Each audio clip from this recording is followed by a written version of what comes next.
Dans moment crise, ti moun yo victime plus toujours en bas ak violence toute qualité. En pile ti fi victime ak kadejak ak brutalité et c'est pas normal.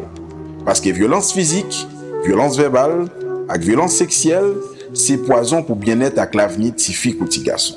C'est responsabilité l'État, parents, professeurs, ak tout moun pour protéger ti moun yo. Tout moun à la ronde badè doit respecter droit ti moun yo, utiliser yo pour faire tout est, ba yo pote zam, bastonner yo, c'est une violation grave droit yo. On suspend zak sa yo. On nous partage plus l'amour ak ti moun yo.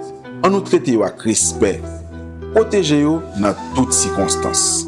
Dénoncer tout zak maltraitance sous ti moun, c'est des voix nous toutes. Pas arrêter en silence.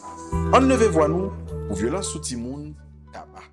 Message ça, joint si pour Global Affairs Canada, World Vision à partenaire Fosref.